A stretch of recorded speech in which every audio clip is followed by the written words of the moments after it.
구독, 좋아요, 알림 설정, 댓글까지 부탁드리겠습니다. 오늘 환율 대박이더라고요.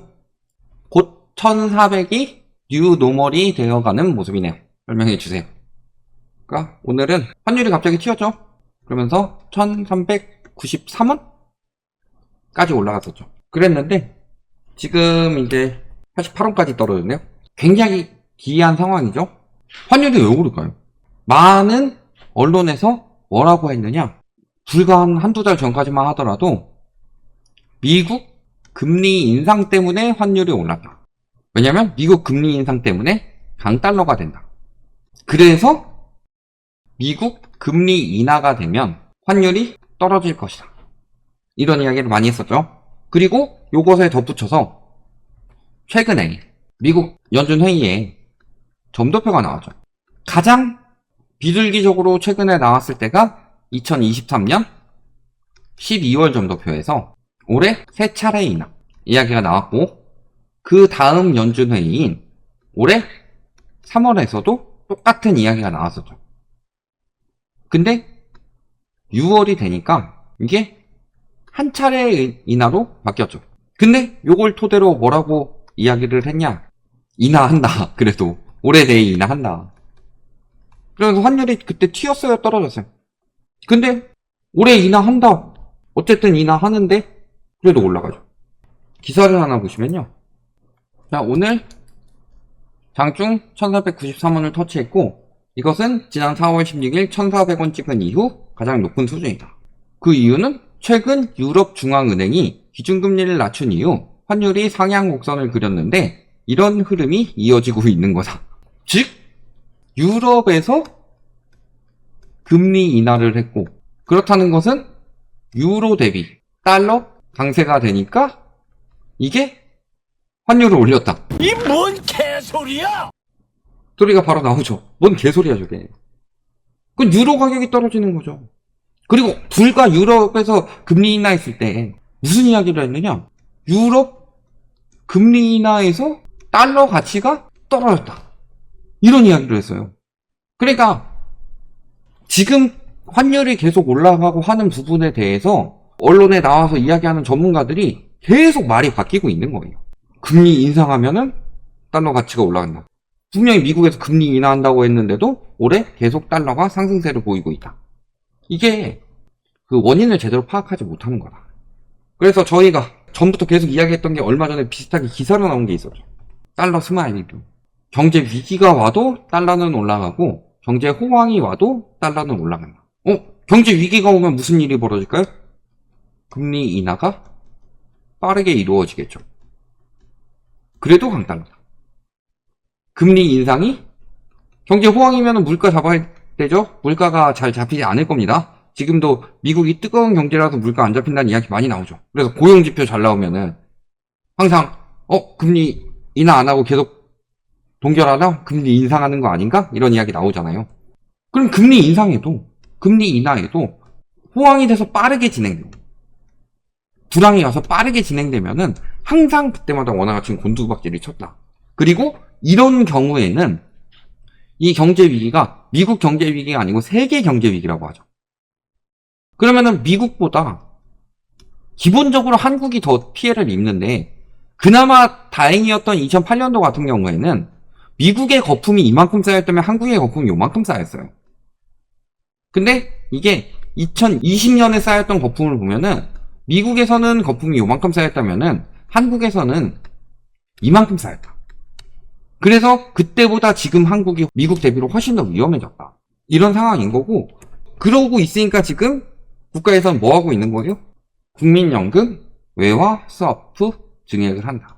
국민연금 외화 스와프 증액은 다른 말로 하면 뭐예요? 시중에 달러를 공급하는 거다. 시중에 달러를 공급하게 되면은 이런 거를 뭐라고 부른다? 스무징 오퍼레이션이라고 부르죠.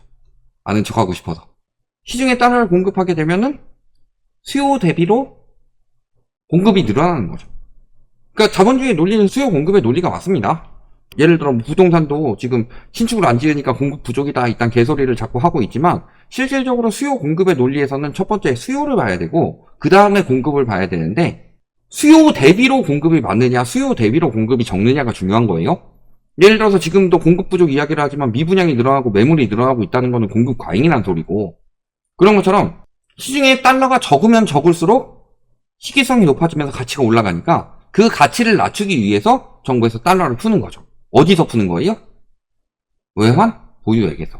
그러니까 외환 보유고가 당연히 감소할 수밖에 없습니다. 여기 보시면 환율 방어하느라 외환 보유액이 한 달 새 60억 달러가 감소를 했다.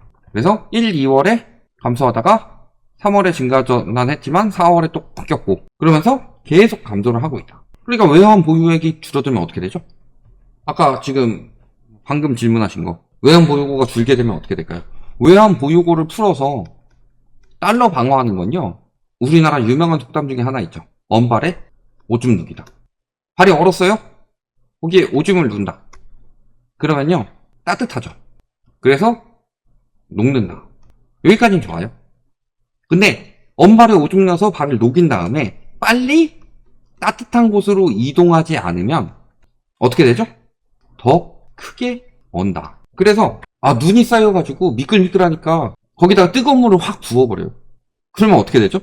일시적으로는 눈이 확 녹아버리니까 미끄럼도가 없어지지만 날씨가 계속 추우면은 걔가 얼음이 돼가지고 눈일 때보다 얼음일 때가 더 미끄럽습니다. 그렇게 되는 거예요. 그러니까 아까도 이야기했지만 시중에 달러를 공급을 해요. 그러면 시중에 일시적으로 달러는 늘어나니까 언발의 오줌 누기처럼 환율을 낮추긴 하죠. 그런데 계속 그렇게 외환 보유액을 풀면은 보유하고 있는 달러가 줄어들죠. 보유하고 있는 달러가 줄어드는데 원화는 계속 늘어나죠. 그러면 장기적으로 봤을 때 그 부분이 해결이 되지 않으면은 환율이 계속 올라갈 수밖에 없는 구조다. 그래서 미국에서 금리 인상 이야기가 나왔지만 또 금리 인하 이야기도 나왔는데도 지금 원달러 환율이 계속 올라가고 있죠. 왜 계속 올라가고 있겠냐? 단기적으로는 이런 효과를 만들어낼 수 있지만, 이런 효과들을 만들어낼 수 있지만 장기적으로는 계속 이렇게 올라갈 수밖에 없는 상황이 된다는 소리예요. 근데 이 과용 외환 요구가 급격히 줄어서 거의 고갈 수준까지 간다 라고 하면 무슨 일이 벌어진다? 이런 상황이 벌어지는데, 지금 그래도 이때는 많이 올라가야지 막 1,500원, 1,600원 이렇게 됐지만 97년도에 달러가 고갈이 돼서 2,000원을 넘어가기도 했었죠. 그런 거고, 지금 어려운 말 쓰고 계시지만 실질적으로 세계적인 경제 위기가 왔을 때 자금이 미국 채권으로 몰린다. 미국 채권으로 자금이 몰리게 되면은 나라에 있는 달러를 빼다가 원화를 달러로 바꿔다가 미국 채권을 사죠.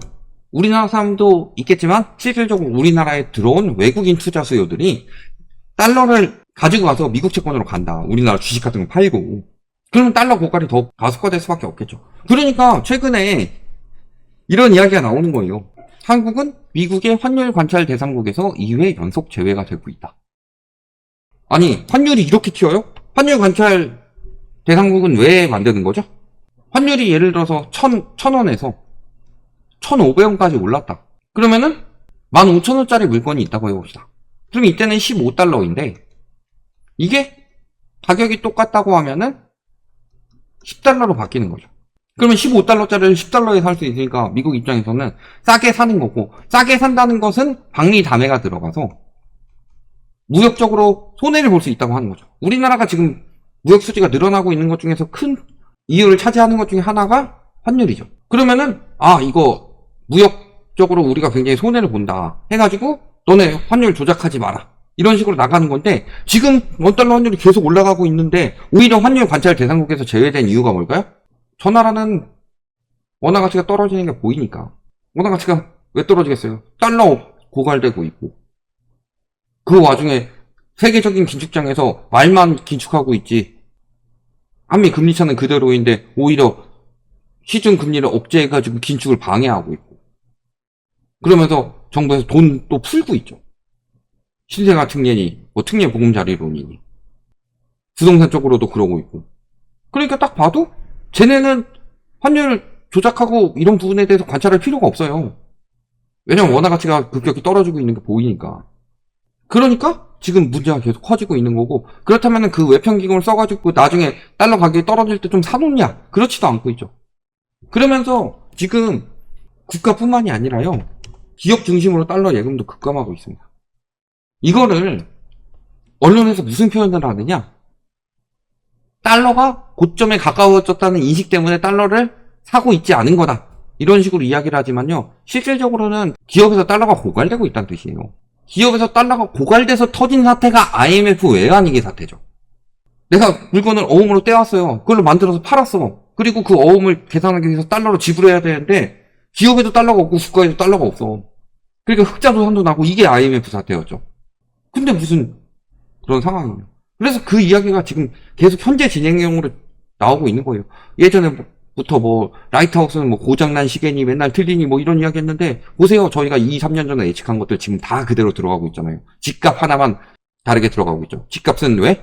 일반적인 매수 심리가 아니라 지금 너무 조장을 해놨기 때문에 사람들이 지금 집값에 대해서 광기를 보이고 있다. 이런 광기가 됐을 때는 조금 더 시간이 걸릴 수는 있겠지만 그 부분이 안 일어나진 않는다고 그랬죠. 보통 코로나 때 저금리 나오면 이게 평생 갈 리가 없는데 그거를 아무도 예측 못하고 집을 산다? 그거는 광기라고밖에 표현이 안 돼요. 이 와중에 또 한다? 그런 경우만 제외하면은 다 똑같이 나오는 거죠. 그러면은 첫 번째 볼 수 있는 건 앞으로 강달러가 굉장히 지속이 될 것이다. 그리고 이 강달러 지속은 미국도 물론 어느 정도 경기 침체 징조가 나오고는 있긴 하지만 크진 않은데 비기축통화국일수록 경기 침체가 굉장히 심하게 나올 수밖에 없다.